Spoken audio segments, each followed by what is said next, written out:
Hi, and welcome to the Department of Computer Science and Technology Open Day for Postgraduate Studies. My name is Mateja Jamnik, and I'm Professor of Artificial Intelligence in this department. And in this talk, I'm here in my role as a Director of Postgraduate Education. And today I'm going to present to you or talk to you about more about our PhD studies, if you want to become a PhD student in our department, and about our master's studies, so MPhil in Advanced Computer Science. And I thank you very much for joining us. I presume you are interested in perhaps starting one of these two programs with us, and I hope by the end of this session, you will be convinced that you really do want to come and study with us. And if you have any questions, please just type them up in the chat or in the Q&A, and we will try to address them at the end of this presentation. I'll start off by talking a little bit more about our department. And where we are, you can see a very fancy building over there in the picture. It's the glass bit is our cafeteria, and outside usually in the summer there will be chairs and tables so you can have lunch or chat with visitors. And the umbrella-like thing on the side is actually a roof over a bicycle park. So it's a very sociable building, and yeah, we enjoy outgrowing it actually at the moment. Okay, so what can I say about the department? It has a very long and illustrious past, and it started off as a lab, was founded in 1937, before there were any electronic computers. So in that time it was dealing with mechanical computation, and so it kind of looked like essentially a very large mechanoset doing complicated integration and differentiations problems. And you can see the man here on the right. This is Maurice Wilkes, and he was basically about your age, not much older than you are now. And even though all these people, when they're dressed so seriously, they look a little bit maybe more grown up, I guess.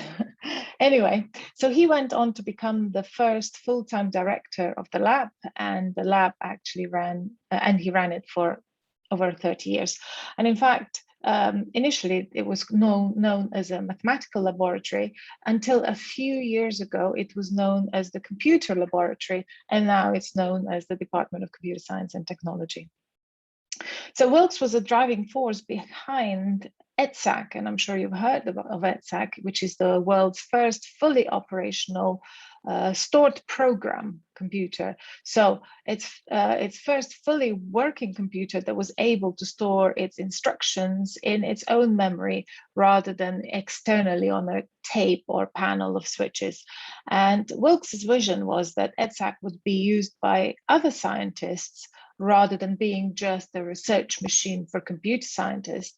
So EDSAC helped, in fact, Cambridge to win 2 Nobel Prizes through essentially dramatic speed up it offered in processing data. So, and you know, this is a little bit, to put it into perspective, it ran at 650 instructions per second. That's about 1/10 million of the speed of modern computers. And it only had 2 kilobytes of memory. And despite this, despite these incredible limitations by today's standards, it's still got some amazing things done. And obviously things have moved on incredibly since then. And over here you can see the Raspberry Pi, which is over 1 million times the speed of EDSAC and 1 million times as much memory, taking up 1/1,000,000th of the volume. It doesn't win Nobel Prizes though, but a powerful machine, a widely spread powerful machine nonetheless. So yeah, so the computer lab has a very illustrious and long history. So who knows, when you come over here, maybe what's in store next, maybe a Nobel Prize in the computer lab. So let me tell you a little bit more about today and what areas research is happening today. So We conduct research within, or loosely within, these research groups. We have about 54 academic staff, over 100 postdocs and fellows, around 180 PhD students, around 70 master students, and around 375 undergraduates. And we always have visitors and interns and so on in the computer lab. So the research is done in sort of, there's a very flat structure. There are no silos. So the research is done in very sort of interdisciplinary way. So people belong to lots of different research groups, topics, themes, and so on. So let me say more first about a PhD in computer science, and then afterwards I'll get on to the master's course. So, for PhD, we basically, our goal is to help students develop into independent, cutting-edge researchers contributing new knowledge to our world, to the humanity. And as I said, research is sort of carried out within and across 8 research groups, different themes, different topics, and so on. And I think nowadays research is inherently interdisciplinary. So it's not interdisciplinary only across research groups within the department, but also across other Cambridge departments and other universities. So for example, I have students in the maths department, PhD students in maths department and in the Faculty of Education, for example. But PhD is a holistic process and is not just a dissertation at the end, even though your qualification will be obtained by submitting a dissertation at the end and passing your oral examination. But we look at it more as PhD as an apprenticeship in research. So what do I mean by that? You come here basically as an apprentice, and you take advice from an expert, from a master, so that would be your supervisor, and you will leave with a certificate that essentially certifies that you are competent to do independent research. And how do you get that certificate? Well, you submit a dissertation of up to 60,000 words that is judged in Cambridge by only these 4 criteria. You need to contribute new knowledge to the field of study. You want to produce high quality work that is written to that merits publications. You provide evidence that you have acquired an understanding of the existing work in the field, and you have done the quantity and quality of work that is of equivalent for, or that is worthy of 3 years of full-time postgraduate study. Now, the last 3 of these depend on skills that you acquire while you are here or may already have. And the first criteria, contributing new knowledge, is usually the thing that causes people the most angst. What do I really mean when I say a PhD is an apprenticeship? I'm basically comparing it, or drawing an analogy with an apprenticeship in stone carving. So stone carving is an ancient trade that is responsible for a lot of really amazing buildings in the city. And here you see one of them. Training in stone carving still works on an apprenticeship model today. And so you will see here on your left, Mark Pate in 2009 during his apprenticeship at Wells Cathedral. And on your right, you can see what can be achieved by a master stonemason, something that looks very delicate, but is carved out of solid stone. So you do not learn how to do this by reading a book or going to lectures. The only way to learn to stone carve is to do it. And the same is with research. The only way to learn how to do research is by doing it. And your efforts will be pretty rough to start with. You will learn by doing it with your supervisor, and you will start with relatively straightforward projects. And this in research will involve some background reading, planning research, doing the work, and writing it up. And you'll be advised by your master researcher, so your supervisor, who can help you to get it right. and point out how you did it wrong and advise you how to do it better next time. And here's the result of the student apprentice wall in Lincoln Cathedral. So the structure of our PhD is as follows. When you come here, you're admitted on a probationary basis, and in the first year, you're registered for the certificate of postgraduate studies in computer science. And then at the end of, after passing a viva, at the end of your first year, you transfer on to PhD. Now, what happens during your PhD is that at the end of the first 9 months, you'll be asked to submit your first year report, which then you will have an oral examination or viva for. And in the first year report, you will be asked to submit a thorough, broad and deep literature review to show that you have learned everything that there is to learn that is relevant to your work, so you don't reinvent the wheel. You will write a progress report about what you've done in the year, and you will actually spell out and worked out thesis proposal with research questions, methodology, risks, evaluation plans, and so on. At the end of second year, you will provide a progress report, and you may or may not have a viva. And then in the progress report, part of it will also be a thesis outline. So what's remaining to be done in the last year, and what's the what kind of narrative do you want your dissertation to tell the world, and of course the time plan. And if you don't submit by the end of three years, you will be asked to write a third year report too. And as I said, PhD is a holistic process throughout which you are learning to become an independent research. So as well as doing your research project, there's a whole wealth of other programs that you are going to be asked to take part in, and you will have an opportunity to take part in. So one of them is research skills program, which broadens your set of skills from, how to do a media piece to learning a new language, for example. And you will have opportunities to perhaps doing internships or research visits to other places. And there's a whole bunch of other activities that accompany this process of becoming an independent research. You don't do it on your own. There are lots of seminars. There, for example, Wednesday seminars are flagship departmental seminars. You might take part in summer school or conferences, and we will encourage you to talk with other students and staff and attend common activities. We will encourage you to teach, and we'll give you opportunities to be able to teach, for example, supervisions for undergraduates, or supervise part 2 or part 3 or MPhil projects and so on.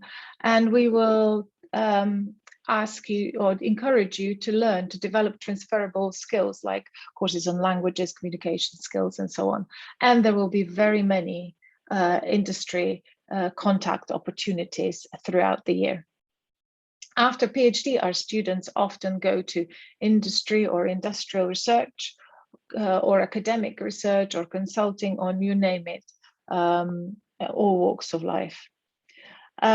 But how do you might want to ask, but okay, this sounds great. I want to become a PhD student at Cambridge Computer Science. How do I get the funding? How that will enable me to get there? And how do I get admitted in the first place? So our admission criteria are that we usually require you to have a master's degree with distinction, as well as a very good undergraduate degree. You need to accompany your research proposal, your application, with a research proposal of about 3,000 words. And other aspects are important too, like, for example, have you had an opportunity to publish a paper, or have you been involved in research work? So please make that very explicit. You'll also have to have references from two people who know you well and can comment, especially on your research involvement and research skills, and a certificate of proficiency of English language. I would very much emphasize that your first step of what to do when you're thinking about applying is to identify who could be your potential PhD supervisor. And to do that, you need to read carefully what they do. And so that the most important thing is that there is an alignment between your interests and the interest of your potential supervisor. So once you have managed to understand what and identify the perfect potential supervisor for you, I suggest that you contact them, and with your thoughts about what you could do for your research project. And then if after a while there is synergy, the potential supervisor might even help you finesse the research proposal that you will submit with your application. So I think that's probably one of the most crucial steps in this process. And in terms of funding, the university has a variety of funding pots for postgraduate students, and some will depend on your nationality, so please check it out. The way that offers are given is they're actually all conditional on meeting various conditions, and sometimes it's academic conditional, so meeting the academic conditions. But if you already have those, you might get a confirmed offer, which I think is still conditional for meeting various other sort of administrative criteria that you need to submit the right documentation, etc., etc. Okay, so that is our PhD postgraduate studies. And now let me say more about our master's program. We call it MPhil in Advanced Computer Science.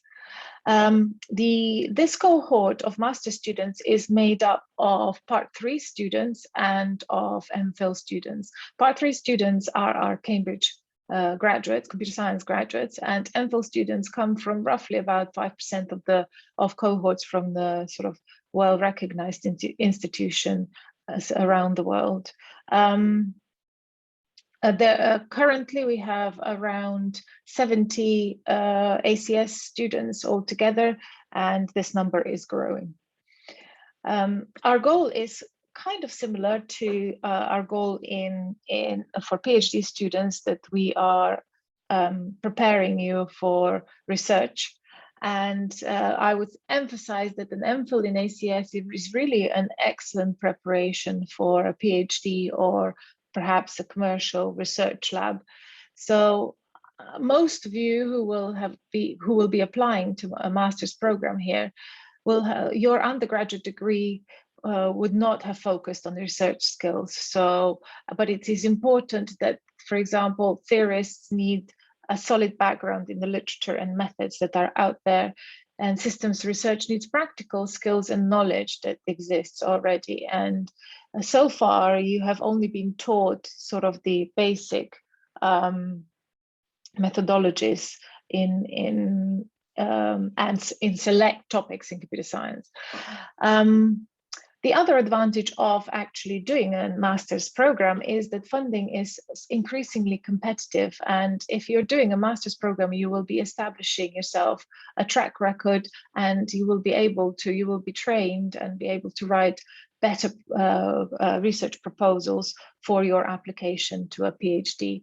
And essentially, I mean, doing a master's is an opportunity to try before you buy, because you don't know whether you like being a researcher. And this is like, rather than committing to 3 years of doing a PhD of being a researcher, here is a 1 year that you can get a taste and an experience of what is it like to be a researcher, and whether you like it or not. I should emphasize that the ACS students that are interested in PhD in Cambridge must still apply. They don't get an automatic progress if you get a particular grade to a PhD. It's a completely separate process, and you have to apply.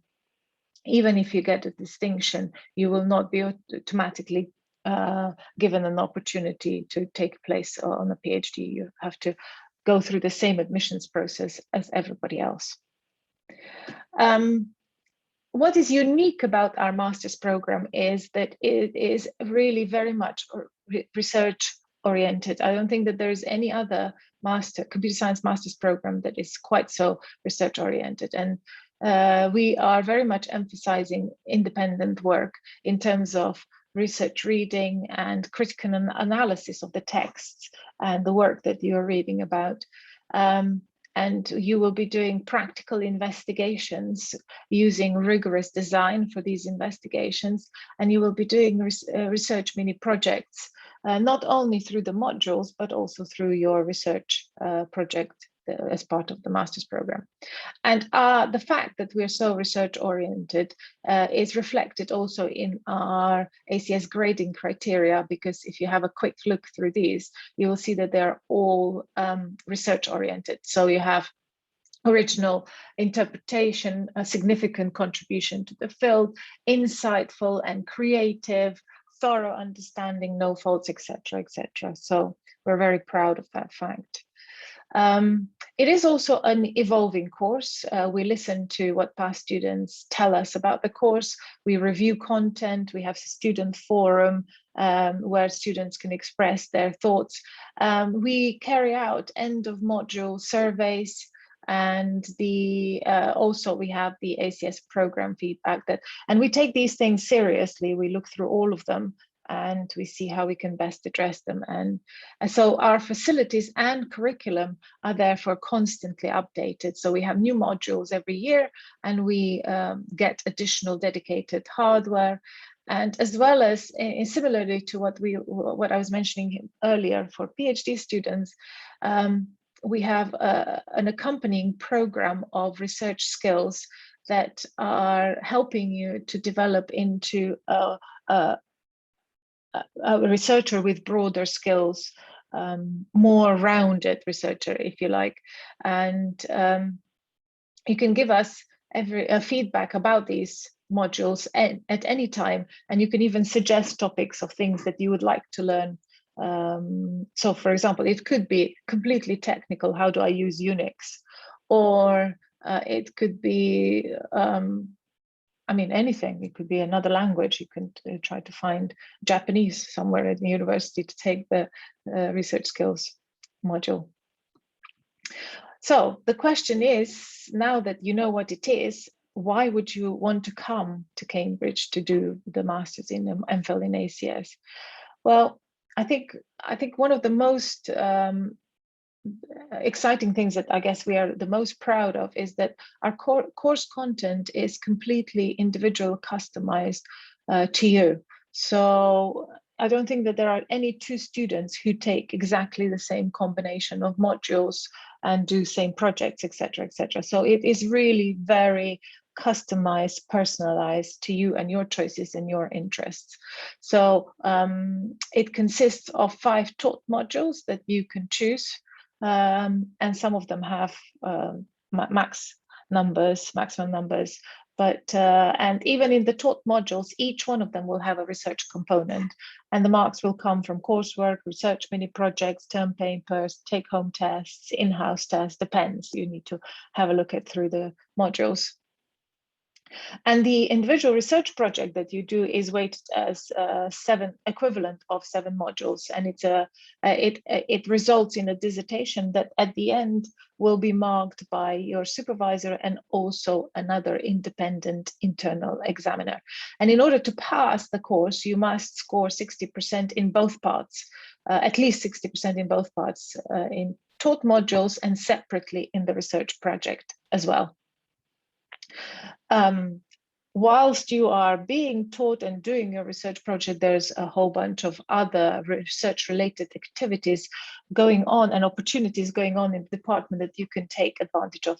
So there's a whole bunch of research seminar series, as I mentioned already, the Wednesday seminars, which are our flagship departmental seminars. There's industry tech talks. Each research group will have its own seminar series. There are various initiatives like Women at CL in the computer lab, so that they will have their own events where you can showcase your work, you can network, you can get some peer-to-peer mentoring, etc., etc. So I'm not joking, but every day you could go to a number of seminars if you really wanted to, and you'll have a hard time choosing where you actually want to go. So yes, it's a very, very rich and stimulating environment for doing this cutting edge research. There are also many industry opportunities, and many modules will have industry input. We have an annual recruitment fair. This is a picture from pre-pandemic where there's, over 70, I think it's coming out close to 100 companies that visit the computer lab and recruit students. And there's a whole bunch of other opportunities throughout the year. We know that you are ambitious and we are ambitious for you too. So our mission is provide you excellent student with substantial challenges. But that also brings, we have to be mindful of the student welfare and support, because of the pressures perhaps and the challenges that the program does, an ambitious program does present. And in Cambridge, your college is your immediate support structure for your social well-being, relaxation and pastoral care. And of course, within the department, we also have a whole bunch of other structures, like you will have course advisors, supervisors, you will have the office, the postgraduate education office, you will have, and so on, that you can always turn to for support. Now, if this sounds like this is something that you would really, really like to do, how do you get into an MPhil in ACS? So our admission criteria is first class in an undergraduate degree in computer science or some closely related field. So closely related field would typically be maths, engineering, physics, or something like that. And with your application, you'll have to put, you'll have to submit a very, well, it's not really a research proposal, it's a very short research statement where you talk about what you are interested in, what you've got experience in, what you have, where your interest lies, so that we can identify potential project supervisor for you. Of course, you will not be, nothing will be binding, it's just informative so that we can plan better. You will have to submit at least 2 references, and I would emphasize to highlight other aspects if you have experience in them too. For example, if you've got any evidence that you have done research before, that you've been involved in research groups, please highlight them. What was your role? What did you learn from it? What's the project that you're most proud of? And yeah, I would encourage you to apply. Now, of course, a lot of people might be wondering whether there's any funding. And similarly, as for the PhD, the university has a variety of funding pots. And again, some depend on your nationality. So you will have to check it out and see whether any of them, whether you qualify and you're eligible for any of them. So. Okay, and on that note, I'm going to finish and open up the floor for questions, which I'm sure you have plenty. Yeah, good luck with, I hope this inspired you that you would really like to do postgraduate studies in the computer lab, and that you will go ahead and apply. And of course, you can contact us at any time if you need any more help. But now I shall address some of your questions.